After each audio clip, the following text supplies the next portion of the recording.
You're listening to Seattle Real Estate Podcast. A lot of major cities across the United States are making a huge push to get the businesses back, the employers back, the employees back, all the people shopping in these areas, in these districts.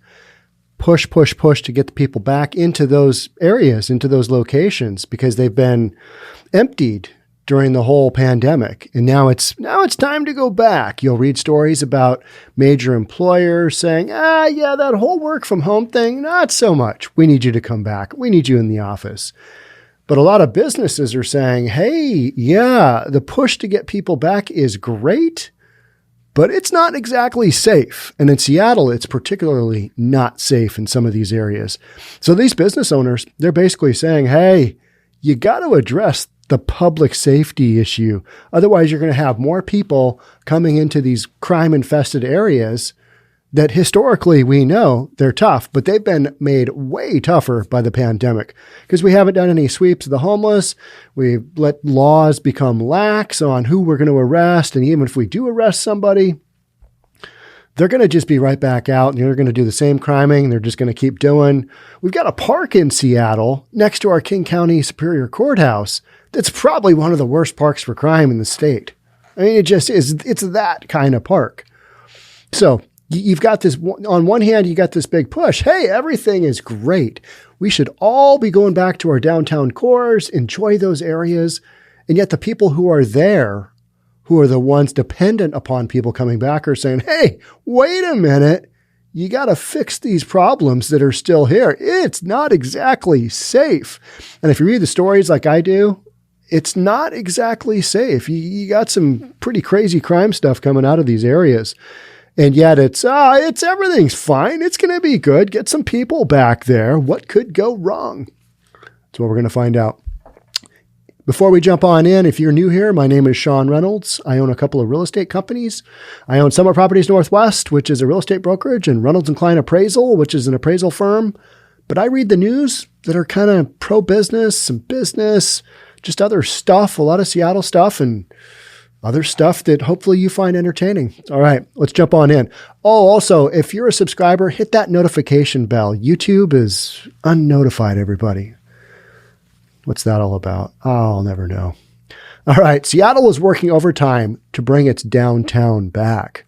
The loss of tourists and office workers the past year and a half left the area struggling.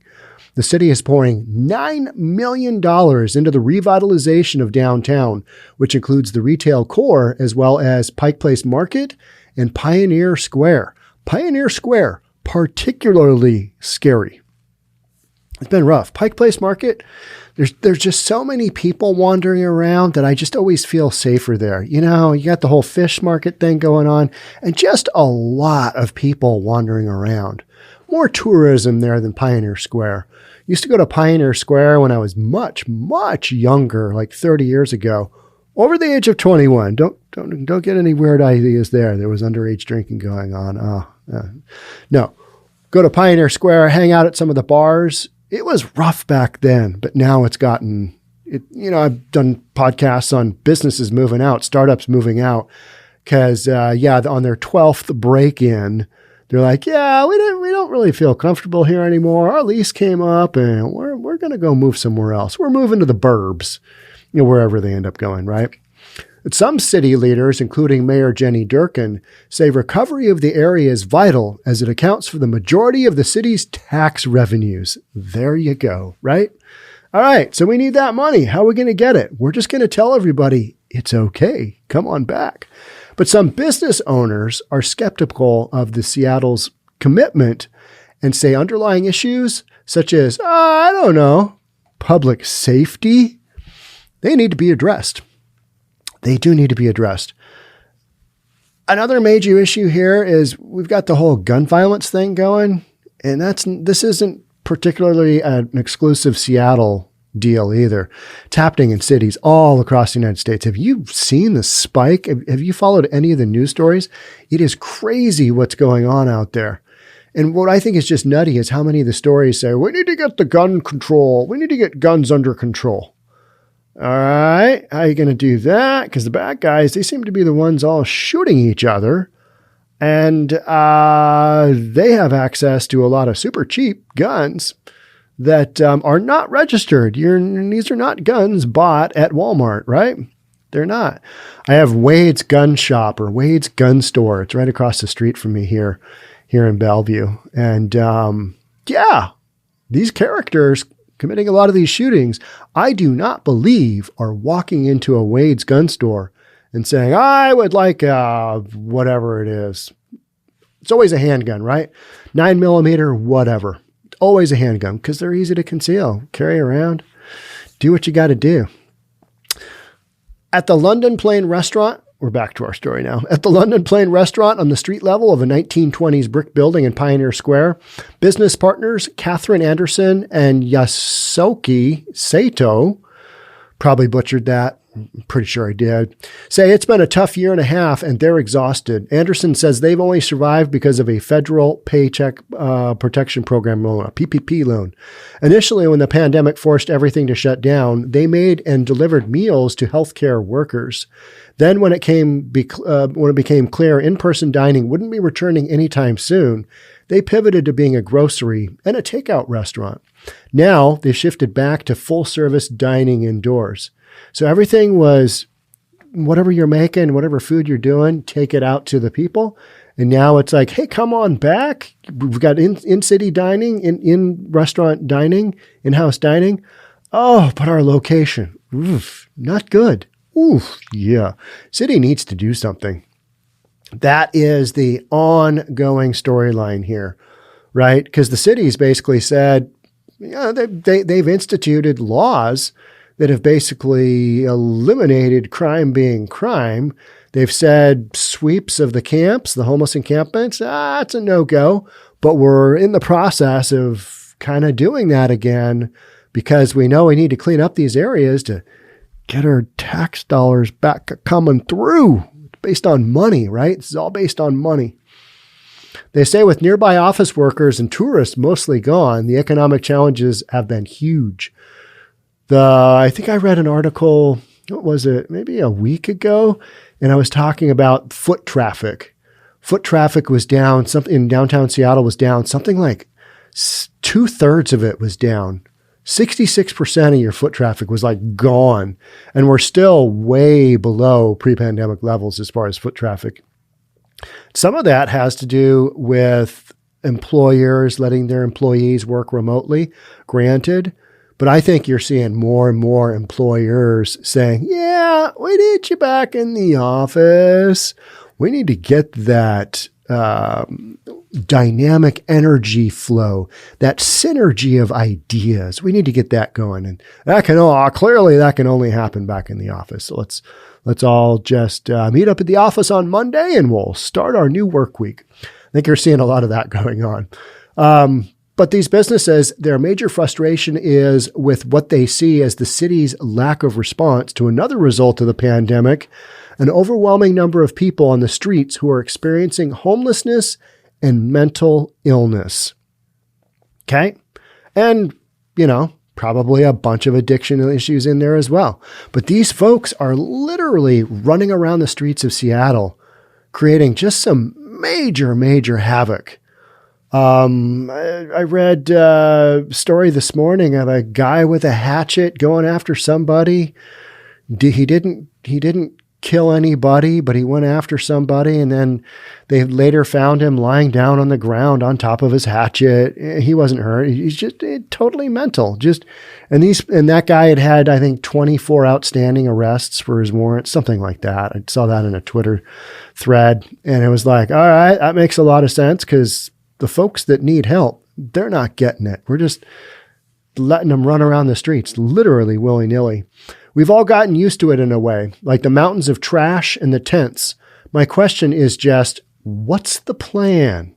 And what I hear from city council is, we don't want to trample on people's rights.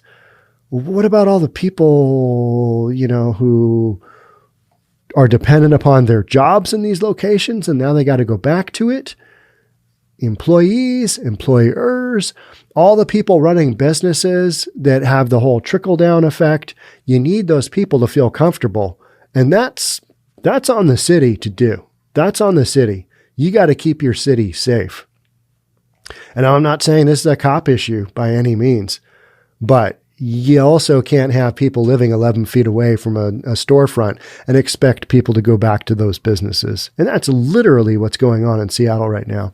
And so, we don't want to trample on people's rights. No, but these areas are also, they're not being maintained the way that they should be. They're just flat not. Isn't there a solution that involves not trampling on people's rights and taking care of people? Saito added.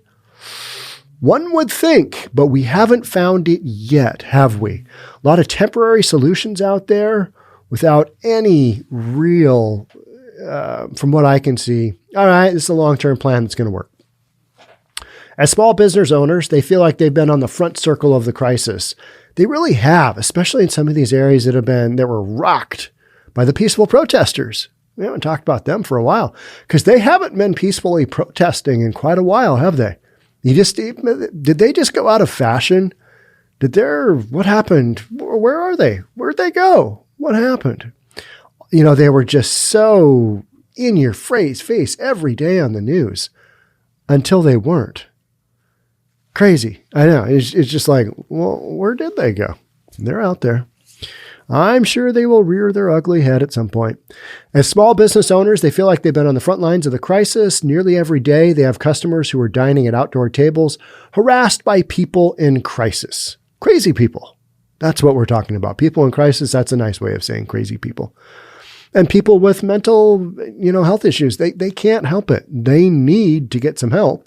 And yet we just continue to let them live willy-nilly wherever without really providing them support. And I think it was this morning, I was reading a story about an elderly guy who was he shirt off, face down in the street, and just getting sunburned, couldn't wake him up. I mean, just like, if that was one of your family members, when you want somebody to help them, it's just crazy what's going on out there. Sometimes they and their staff, we're talking about the businesses, are able to diffuse situations, which is not their job. Their job is to provide goods and services, not take care of people in crisis, right? Sometimes they aren't able to help people in crisis. And Saito said when they call for help, they often don't get a timely response. Well, that has to do with, defunding the police and police being a little thin in Seattle. And we all know that drill. So, do we send out a social worker? I mean, I think we're on our way to doing that some more, but a lot of these folks, they need more than a social worker. They need some real help. The onus is almost always on the small business owner and the ground floor tenant to deal with these issues when it's a much bigger problem than any one of us can handle individually, Saito said. Up on the 56th floor of Seattle's Municipal Tower are the offices of the city's Director of Economic Development. From here, Pamela Banks has a breathtaking view of the water, the ferries, and the mountains. Some of the views from downtown Seattle, like 56 feet up, that is high. That's a big, tall building. Some of the views from here are amazing. You've got the Olympics out to the west, you've got Puget Sound out to the west.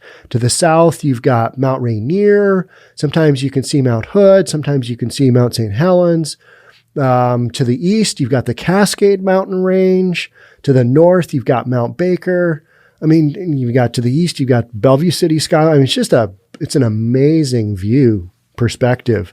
And then you got downtown Seattle, and you're like, views here on the street level, not so good. So she said that this gal who's up there really high in a big building said she's sympathetic to the concerns of small businesses and what they often have to deal with at their storefronts, from tents to trash to drug dealing. But Banks said the reality is that other cities have worse problems than Seattle when it comes to crime and safety. So don't look at our problem, look at theirs. It's worse. This is okay. That is a real justification of what you got going on, right? I'm hearing the stories of small business owners saying the feces and the vomit, and that's real to them. So we've got to address that. That is real. But on the level, what is happening across the country of violent crime, we're damn lucky. And we need to do a better job getting that word out. Hey, it's not that bad. It's not that bad.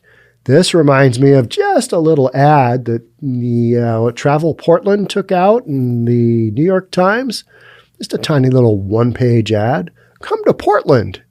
We're quirky, and we have our ups and downs, but overall, it's pretty good. But these business owners who are trying to literally day in and day out actually do their business, they're the ones saying, whoa, wait a minute, safety, it's an issue. You got this, you got this, you got this, you got this. It's okay. It's not that bad in Seattle. Look at these other cities. It's much worse there.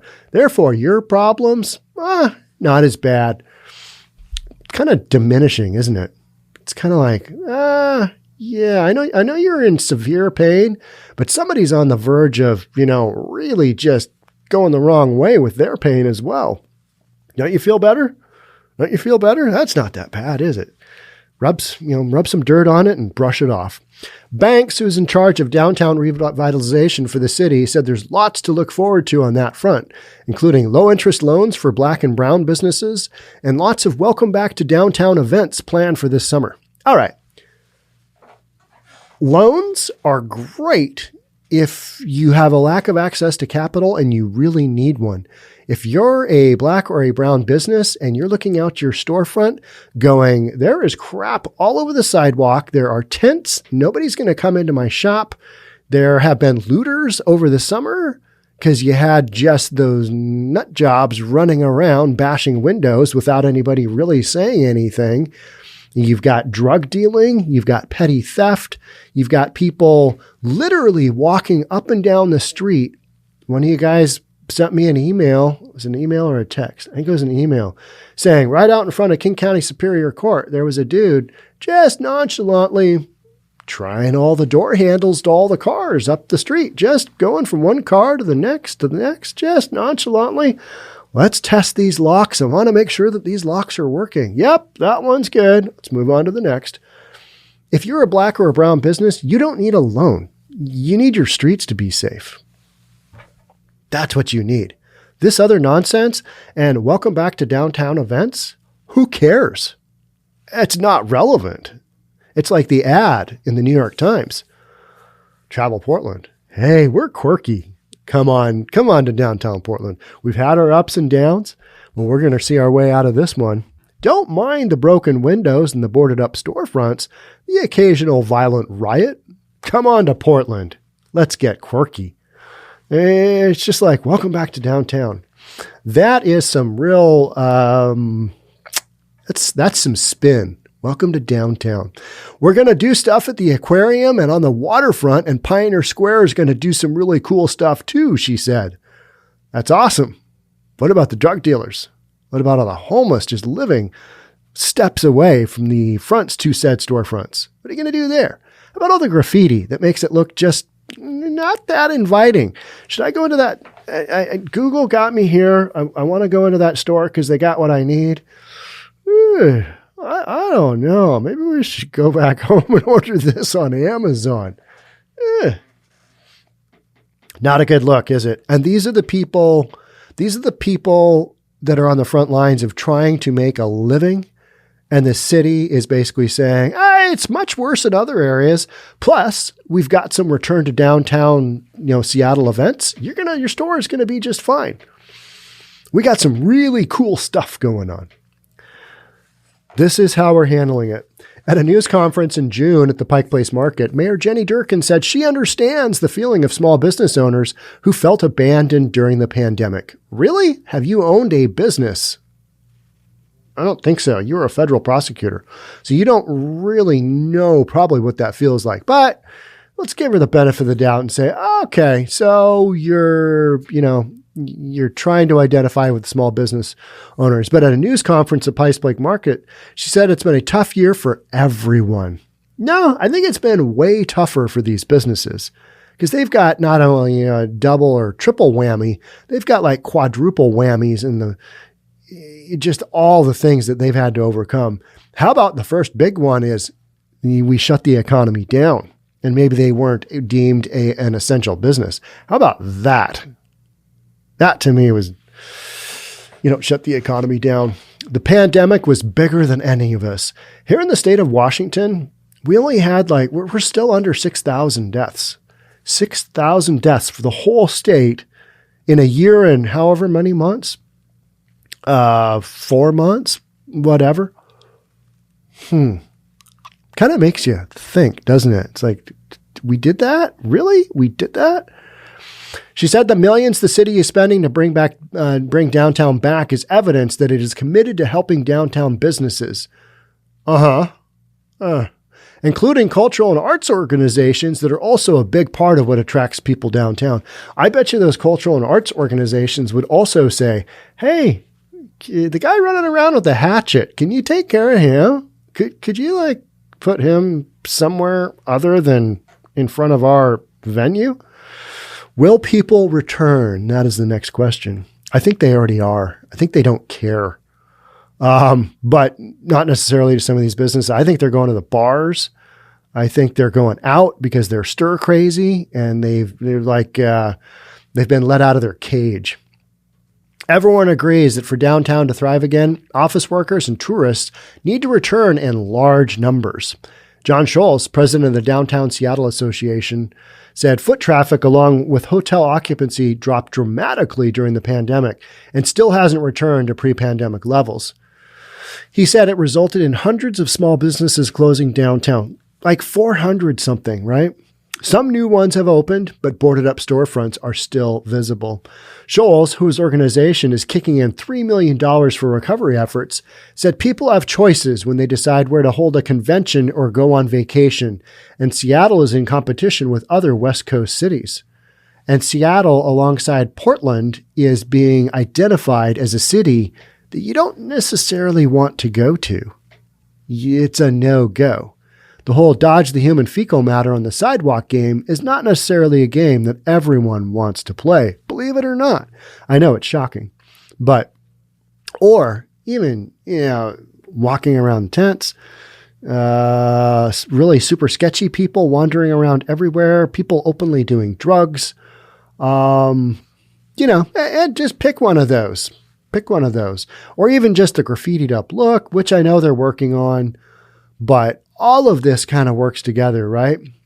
He said he worries that Seattle's image has been tarnished by the vandalism and graffiti that have also been a constant this past year downtown. Doesn't help, does it? It doesn't help to have that graffitied up look. It's just kind of like, oh, yeah. Ooh. Does Amazon have this product that I need? We could probably eat back where we came from. But for some of these bars, you just want to go and have that downtown Seattle experience, if that's your thing. Once you've dodged the human fecal matter on the sidewalk, you want to go hang out at a cool bar. I think people do that, but for a lot of these other businesses, it's a tough go because people are specifically going for some kind of goods or services, right? He said what happened the day President Joe Biden was inaugurated was an example. We had a dozen plus folks who came down and broke the original Starbucks windows. There was an assault and other damage, and it led the Today Show the next morning. It's not a good look for Seattle, Scholes said, adding that the city's failure to strongly condemn the action was an unforced error. You know what Seattle leadership said about that? That's right. Nothing. Nobody condemned it. Nobody said anything. But the whole January 6th thing, we're still talking about. We're still going on and on and on about that. It's mind-blowing. So the deal with the original Starbucks, it is literally across kind of an alleyway from the Pike Place Market where you've got the fish being tossed. Fish tosser guys. It's literally across the alley and down a few stores. They just went through, we all know our fine friends all dressed in black. They went through and just bashed a bunch of windows. Starbucks, and I think there was also another, like a bank or something, just bashed in their windows. I can't remember if they did looting on that time or not, because there's been so many incidences of the not so peaceful protesters. Here, the next section here is the reopening. In the last few weeks, as Washington State and Seattle got set to reopen, there were visible efforts by the city to address issues raised by small business owners. Leaders touted the removal of an entire block of tents on 3rd Avenue downtown after people in the tents were relocated to hotel rooms. So many news stories that I read, the people indicated who were stealing all kinds of stuff that they were going to sell their stuff at basically a fence on 3rd Avenue and Pike, or Pine. I think it's Pike. Either one of those streets right there. So there was a major crime ring going on in downtown Seattle, and eventually the city had to get rid of an entire block of tents that were just lining the streets. I was there back in last winter, and yeah, it was some scary stuff. Like scary enough where you'd walk across the street to the other side because you don't really know what the deal is, right? You're like, yeah, that's probably not where I want to walk. I'm going to walk on this side, and I'll just kind of do my camera here and see what's going on. Whatever the recovery ultimately looks like, everyone agrees small business needs to be an integral part of it. When I asked the London Plain business partners, Anderson and Sato, about the city's plans for recovery, they say they'll wait and see, saying they've seen comprehensive plans in the past that weren't delivered on. You got to make the streets safe. That's the bottom line. You got to take people off the streets who are committing crime. How are you going to do that? I don't know. Because we've basically taken most crimes and said, it's not that much of a crime. Let them go. Stealing stuff? They're probably looking for a sandwich. It's okay. Let them go. And then you wonder why these people just go right back out and do this stuff again. I mean, it's no wonder. So unfortunately, I think the only way to solve a lot of this is to probably get some new folks in leadership roles in the city. That's where you need to be. So when it comes to time to vote, don't wonder. And if you're a Seattleite, make that vote count, because this stuff that's going on, that's not going to get any better. It's going to get worse before it gets better. Crazy. That's where we are in Seattle. Hopefully these businesses can struggle through and make it. But some of the influences they have to deal with, totally avoidable, completely avoidable. It's just we're letting everybody just kind of do their own thing. It includes criming and shooting one another and all kinds of craziness, right? All right, that's it for me on this one. I am out of here. Thanks so much for being part of the Seattle Real Estate Podcast. Love to have you subscribe if you so see fit. Don't forget that notification bell. I'll talk with you guys on the next one. Until then, we'll talk soon. Bye.